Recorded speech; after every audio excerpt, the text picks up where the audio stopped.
Bonjour mes amis, que Dieu vous bénisse, vous tous, au nom du Seigneur Jésus-Christ. Que le Saint-Esprit vienne illuminer la compréhension de chacun pour que tous sachent ce qu'ils doivent faire et aient le courage, la foi de le faire pour obéir. Nous sommes en train d'évaluer, nous sommes en train de méditer, de peser comment proclamer un jeûne pour résoudre le problème de chacun. Un jeûne. Mais le jeûne que nous voulons vous transmettre n'est pas un jeûne, par exemple, comme le jeûne de Daniel. 21 jours, avec la pensée focalisée sur les choses de Dieu. Cela est très bon, sauf que parfois, le jeûne de Daniel ne fonctionne pas. Vous savez pourquoi? Pour certains, il fonctionne. Pour d'autres, non. Je crois, je pense que pour la plupart, il ne fonctionne pas. Mais pour une minorité assoiffée de Dieu, il fonctionne. Donc, nous voudrions mettre ici pour vous que le jeûne est si profond, il est si important, il est si agréable à Dieu, c'est un sacrifice si agréable à Dieu que David, le roi David, a dit dans sa prière de repentance, la prière de David, le psaume 51, c'est la prière de repentance, de clameur, de supplication. Et David, comme roi, il avait toutes les conditions de faire les sacrifices que la religion judaïque exigeait et qui se faisaient à l'époque. Des sacrifices d'animaux, des offrandes, de l'or, enfin. David était roi, donc il aurait pu offrir à Dieu n'importe quel sacrifice. Il aurait pu offrir un mont de sacrifices d'animaux. Cependant, si David avait offert tout ce qu'il avait en termes matériels, toutes les conditions qu'il réunissait et qu'il les offrait à Dieu, ainsi même ainsi, il n'aurait pas résolu son problème. Parce que c'est le problème de l'être humain, de l'âme humaine. Les personnes, parfois, font des sacrifices, des offrandes de sacrifices, sauf que elles portent avec elles, elles se maintiennent, elles gardent en elles un cœur incliné vers le mal. Ce sont des personnes qui ont peur d'imposer leur volonté, et elles veulent imposer leur volonté et faire les choses selon leur volonté et non selon la volonté de Dieu. Et dans le jeûne, nous voyons, lorsque Dieu a institué le jeûne, et le jeûne est fait par presque toutes les religions, mais le jeûne que Dieu a choisi pour son peuple enveloppait bien plus que simplement une offrande. Parce que offrir, donner des offrandes à Dieu, c'est facile. Si vous avez 10 et que vous offrez à Dieu 10, vous n'avez que 10. Vous offrez à Dieu 10, c'est un sacrifice. Mais à quoi bon offrir les 10 que vous avez et continuer à vivre soumis au péché? Ça ne sert à rien. Donc, la personne parfois fait le sacrifice matériel, mais elle ne fait pas le sacrifice spirituel qui est le plus important. Donc, David, le roi David, dans sa prière, a dit, les sacrifices qui sont agréables à Dieu, c'est un esprit brisé. Ce n'est pas la chair qui est brisée, non. C'est l'esprit. L'esprit brisé. L'esprit brisé, c'est la personne qui est humble, brisée. Elle se trouve au fond du puits. Alors là, elle est humiliée, éhontée, déchue, prostrée. Oh mon Dieu, pourquoi ai-je fait ceci? Pourquoi ai-je fait cela? Pourquoi ai-je pris cette décision? Et la personne commence alors à parler à Dieu, parler et à se lamenter de ses péchés. C'est-à-dire, elle a un esprit brisé, une pensée, son intellect.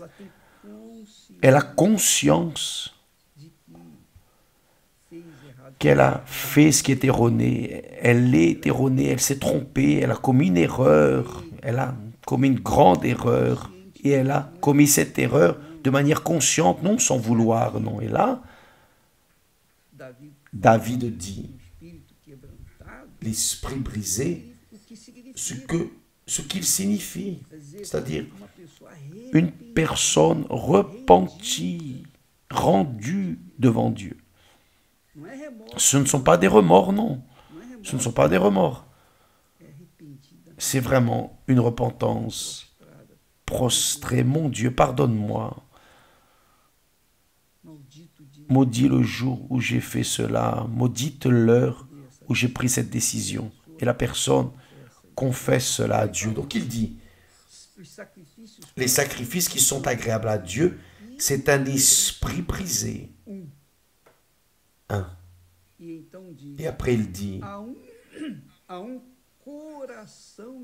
tu ne dédaignes pas un cœur brisé, c'est-à-dire une âme brisée, rendue et contrit. Contrit, c'est repenti. Tu ne dédaignes pas un cœur ou une âme brisée et contrit. Oh Dieu. Donc, mes amis, David a résolu son problème avec Dieu, mais il a moissonné les fruits. Il a moissonné les fruits de son péché. Dieu a accepté ses offrandes. Dieu a accepté son esprit brisé, son âme contrite. Dieu a accepté les offrandes de sacrifice aussi qu'il a offert. Mais il a moissonné les fruits de ce péché. Il a gémi. Donc David nous enseigne, nous transmet le secret pour résoudre le problème de l'âme. Résoudre le problème de l'âme. Parce que si vous ne résolvez pas le problème de votre âme pendant que vous êtes vivant, comment espérez-vous le résoudre lorsque vous mourrez? Ce n'est pas possible. Ce n'est que lorsque nous sommes vivants que nous pouvons résoudre le problème de notre âme. Dans le cas contraire, il n'y a plus rien à faire. Donc,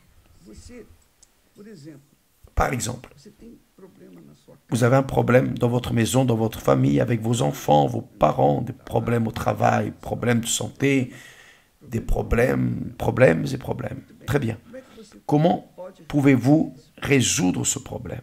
D'abord le résoudre avec Dieu. D'abord, vous devez vous dépouiller de vos rancunes, de vos rancœurs,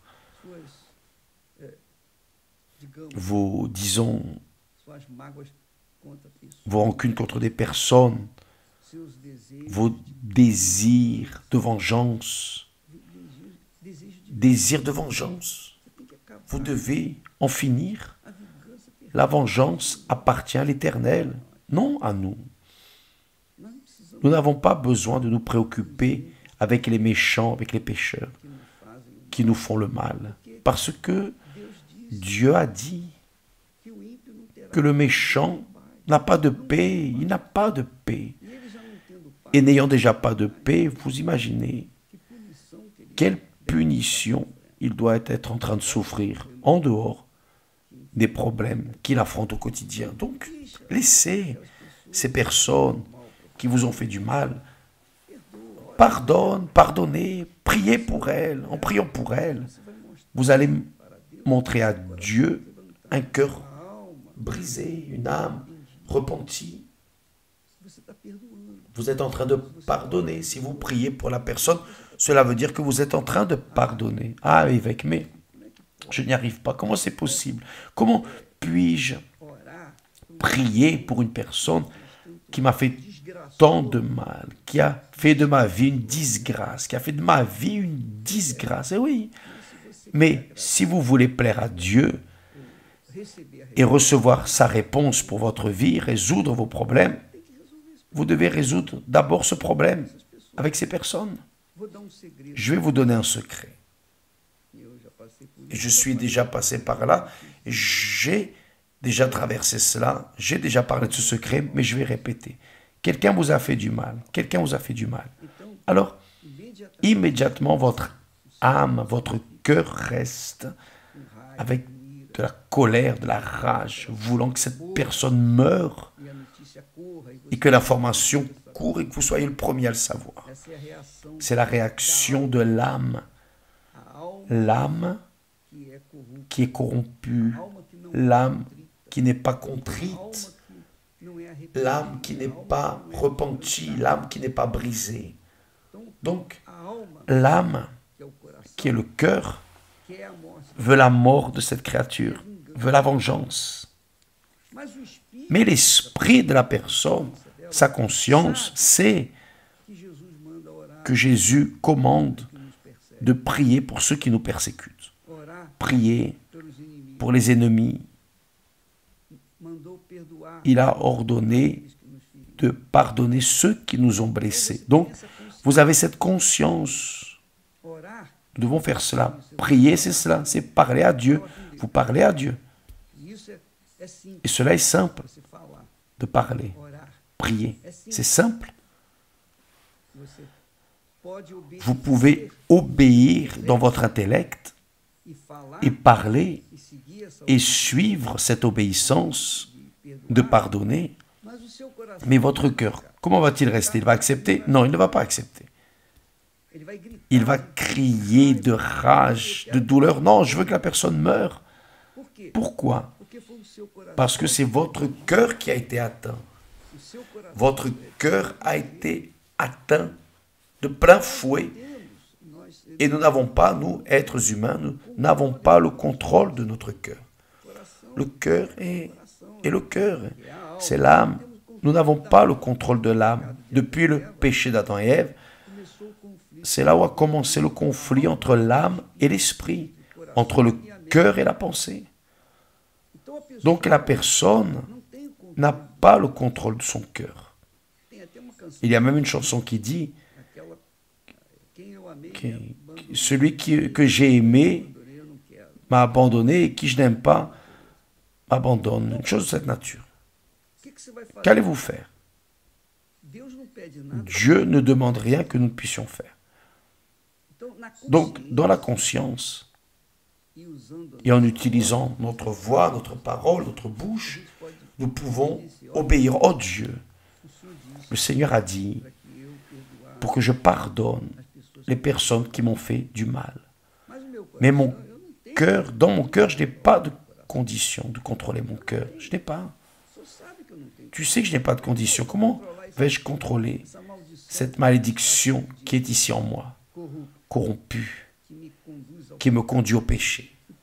Donc je demande que le Seigneur pardonne cette personne, que le Seigneur sauve cette créature qui m'a fait du mal. Je demande, je veux cela, je veux, dans ma tête, je veux, mon cœur, évidemment, n'accepte pas cela, mais peu importe. Je fais ce que je peux faire. Parce que ce que je ne peux pas faire, je compte sur toi pour le faire. Donc, la personne, dans sa tête, pardonne et parle. Elle parle, elle prononce le nom de cette créature. Oh, je pardonne Jean, Marie, enfin. Même si le cœur, au moment où elle parle à Dieu, prie pour la personne qui l'a blessée, au moment où elle est en train de prier, même si le cœur crie « Non, non, cette femme maudite a détruit ma vie », peu importe, ne prêtez pas attention à la voix du cœur. Le monde dit de suivre la voix du cœur. Le monde est du diable.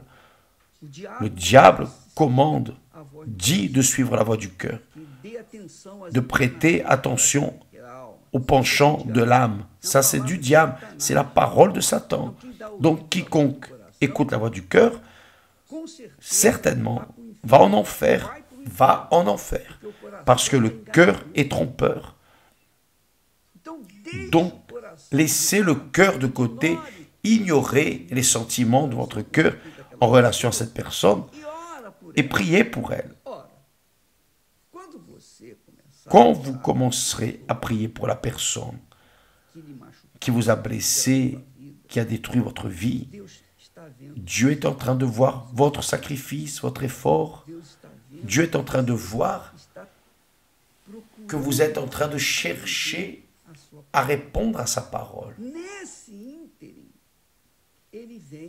À ce moment, il vient et fait en sorte que votre cœur soit humble et qu'il accepte aussi le pardon envers la personne et donne le pardon à la personne. Donc, ce processus, seul chacun peut le faire pour soi-même. Je ne peux pas prier pour vous. Oh Dieu, je prie pour que cette personne, pour qu'elle pardonne l'autre personne. Qui doit pardonner? C'est vous, ce n'est pas moi. La rancune est dans votre cœur, non dans le mien.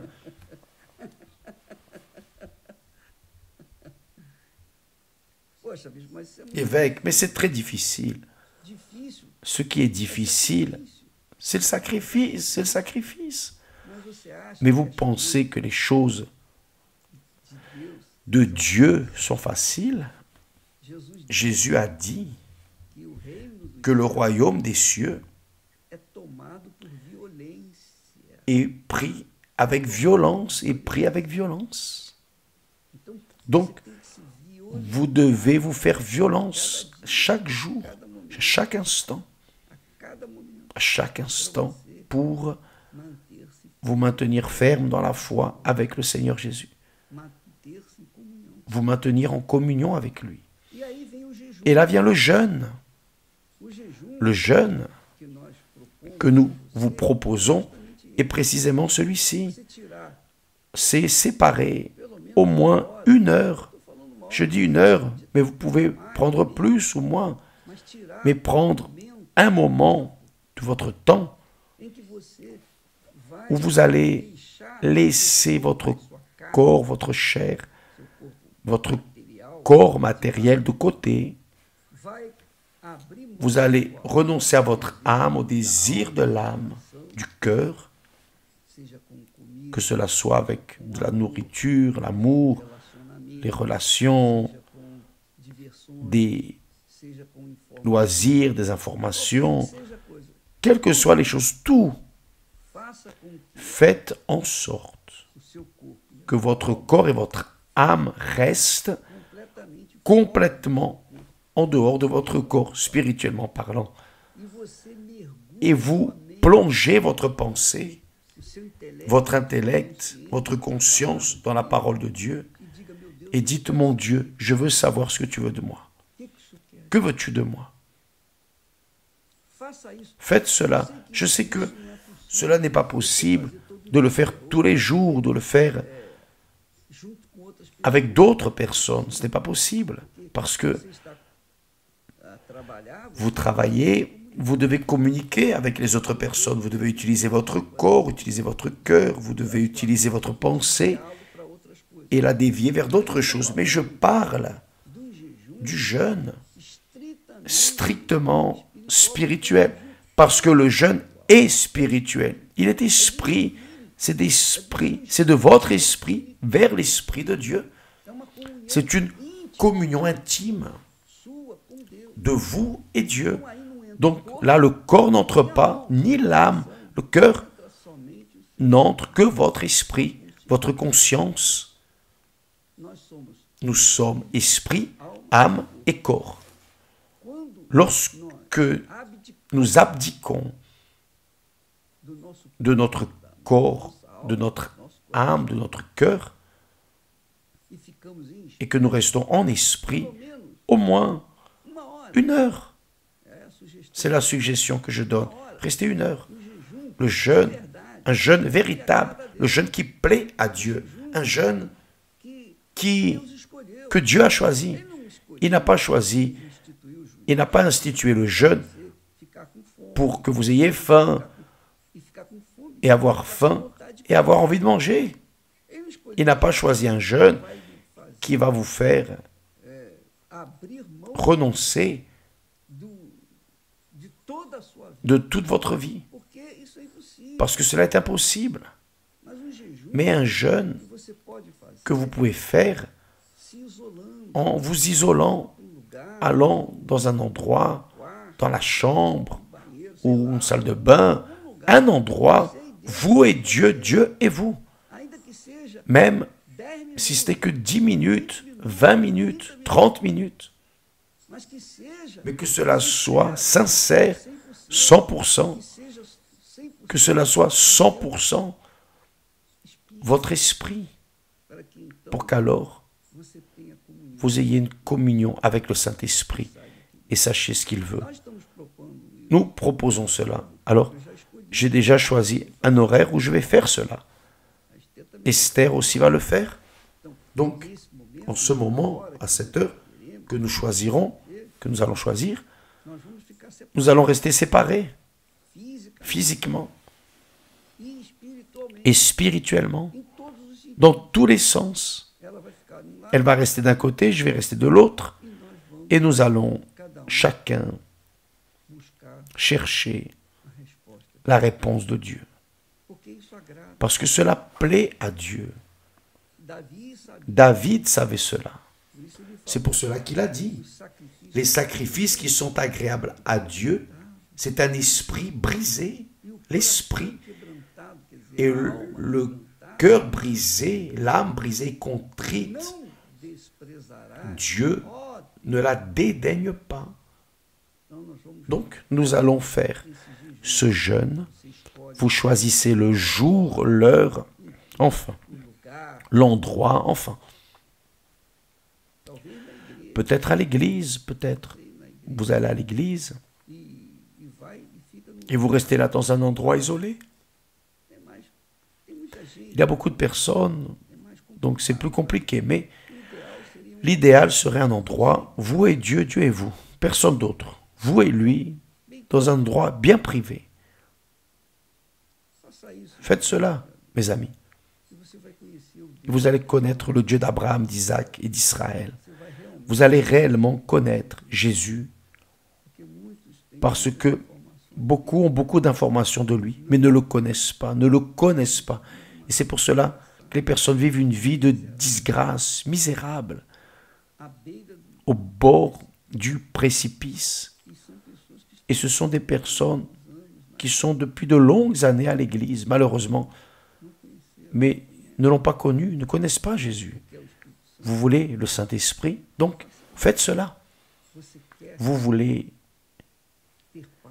avoir la paix avec Dieu, alors vous devez sacrifier le jeûne. Le jeûne de Daniel, nous devons travailler, c'est 21 jours. Nous devons étudier, nous devons communiquer avec d'autres personnes, c'est-à-dire la pensée reste partagée entre répondre aux besoins du corps et de l'âme, n'est-ce pas? L'esprit reste partagé. Mais lorsque vous entrez en esprit dans la présence de Dieu, Jésus a dit cela, Jésus a dit que Dieu est esprit. Et il recherche des personnes qu'il adore en esprit, non dans l'émotion, non dans le cœur, non dans le corps, mais en esprit. C'est-à-dire la personne est plongée 100% dans la volonté de Dieu. Donc, mais la personne doit d'abord pardonner les autres. Bien sûr, logiquement, elle doit renoncer à ses vanités, ses préjugés, elle doit renoncer à ce qu'elle pense. Enfin, elle doit ouvrir main de quoi? De ce qu'elle a été. Elle doit déchirer, se dépouiller du corps et de l'âme et entrer dans la présence de Dieu en esprit. C'est possible, cela est possible, mes amis. Nous en parlerons plus à ce sujet dans ces prochains jours, d'accord? Que Dieu vous bénisse tous au nom du Seigneur Jésus.